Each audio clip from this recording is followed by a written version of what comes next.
नमस्कार दोस्तों। आपका स्वागत करता हूं आप ही के यूट्यूब चैनल में। वीडियो को स्टार्ट करने से पहले आप सभी से रिक्वेस्ट करूंगा, अगर अभी तक आपने चैनल को सब्सक्राइब नहीं किया तो इससे रिक्वेस्ट ऑल पे प्लीज चैनल को सब्सक्राइब कीजिए।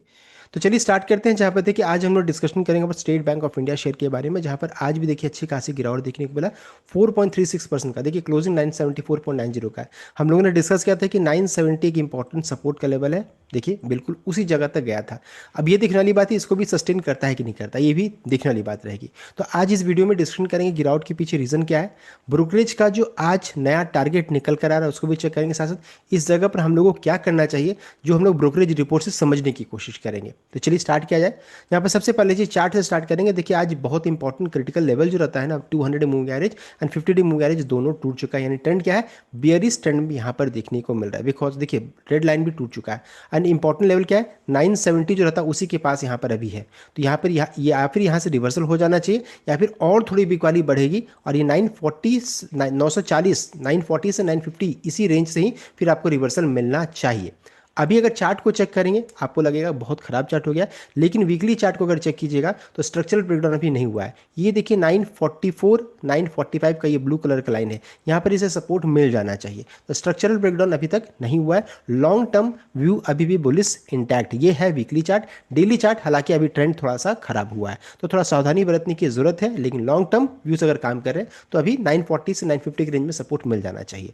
गारंटीड नहीं है, देखिए ऐसा लग रहा है देख करके। अब है यहाँ पर गिरावट क्यों हो रही थी, तो हम लोगों ने पहले भी डिस्कस किया था गिरावट के पीछे रीजन क्या है। तो देखिए लेटेस्ट रिजल्ट, ये लास्ट ईयर का रिजल्ट, ये आपका प्रीवियस क्वार्टर का। इसमें चेक करेंगे देखिए रेवेन्यू अभी तक यहाँ पर हाईएस्ट है कंपनी का, लेकिन प्रॉब्लम क्या हो गया देख सकते हैं। हाँ प्रॉब्लम ये नहीं है, ईयरली बेसिस में प्रॉफिट देखिए फ्लैट है या फिर कह सकते हैं हल्का सा बढ़ गया है। क्वार्टरली बेसिस में देखिए इनका प्रॉफिट डिप किया, ये सबसे पहला रीजन बना कि इनके क्वार्टरली बेसिस में परफॉर्मेंस अच्छा नहीं था। साथ ही साथ अगर चेक कीजिएगा तो डिसअपॉइंटिंग अर्निंग यहाँ पर माना गया है ब्रोकरेज की तरफ से, बिकॉज इन्होंने जो एक्सपेक्टेशन था उसको मीट नहीं किया, जिस कारण से SBI shades over $11 billion in market value in 2 session on margin squeeze. देख सकते हैं margin squeeze and disappointing earning. तो यहाँ पर देखिए गिरावट के पीछे क्या क्या रीजन है, तो हम लोगों ने पहले भी डिस्कस किया। एक तो रिजल्ट है, दूसरा है margin compression.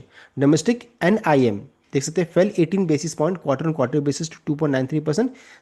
This was driven by shift towards lower yielding corporate loans linked by to T bills and the impact of repo rate cut. ये पहला रीजन। दूसरा कोर इनकम मिस किया है। Net interest income grew by only by 4% year on year, coming रफली 6%। जो market ने expect किया था उसे 6% देखिए नीचे देखने को मिला है। ट्रेजरी लॉस भी यहाँ पर हुआ है। Bank faced mark to market loss on इस treasury portfolio due to reason spike in bond yields and operational performance. Operating profit decline किया over 11% year on year, signaling that cost and margin pressure outweighed growth in lending book। यहाँ पर ये देखने को मिला है। तो ये देखिए 4 रीजंस हैं जिस कारण से स्टॉक में अच्छी खासी पिटाई है। सबसे इंपॉर्टेंट क्या है कि मार्केट एस्टिमेट को मीट नहीं किया, साथ साथ क्वार्टरली बेसिस परफॉर्मेंस में थोड़ी प्रॉफिट में गिरावट देखने को मिली है। ये रीजन हो गया।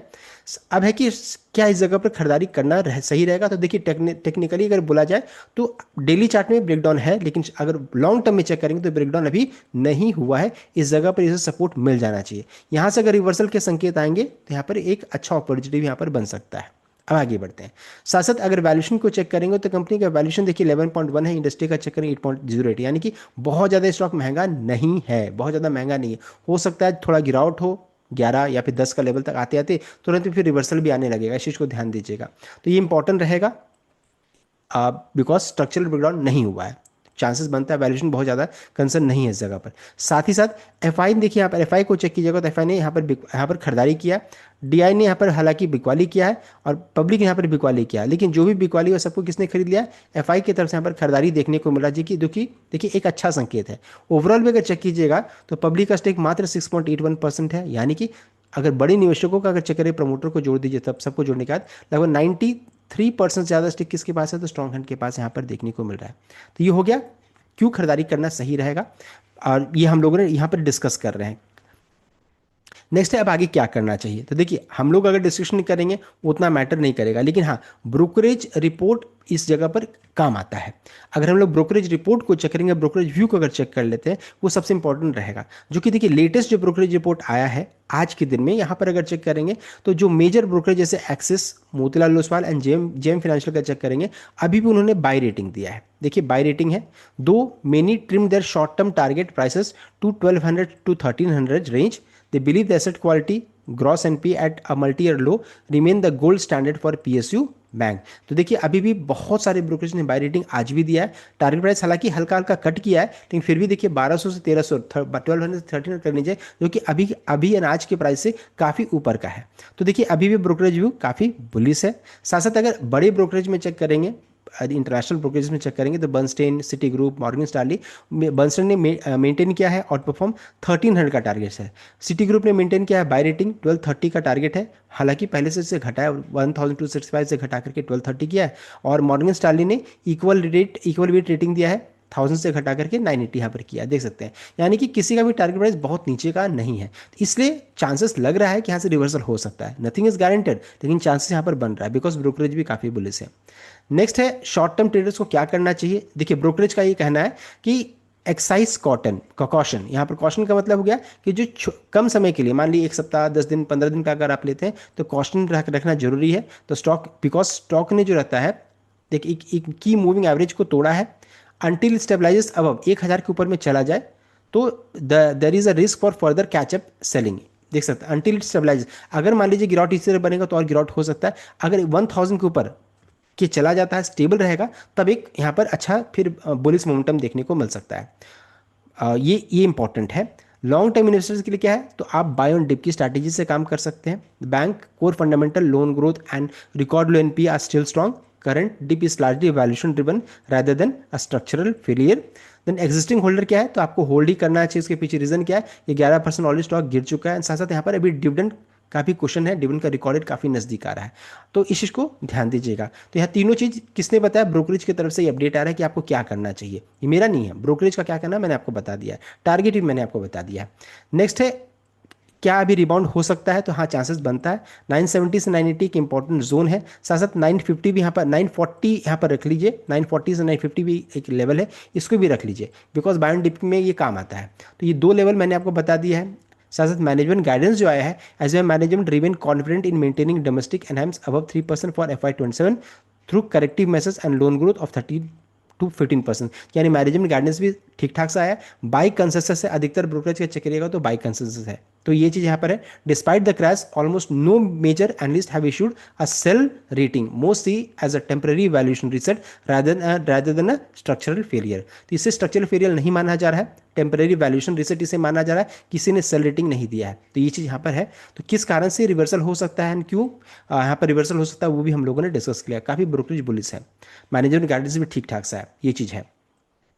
नेक्स्ट है डिविडेंड का क्वेश्चन, हम लोगों ने डिस्कस किया डिविडेंड कितना है। तो डिविडेंड का जो अमाउंट है 17 रुपीज़ 35 पैसा प्रति शेयर का कंपनी ने डिविडेंड अनाउंस किया है, यानी एक शेयर पर आपको मिलेगा 17 रुपीज़ 35 पैसे का डिविडेंड आपको मिलने वाला है। इस डिविडेंड का देखिए रिकॉर्ड डेट जो कंपनी ने फिक्स किया आपका 16/5 इसका रिकॉर्ड डेट फिक्स किया गया है, देख सकते हैं। ये है आपका 16/5 इसका रिकॉर्ड डेट है।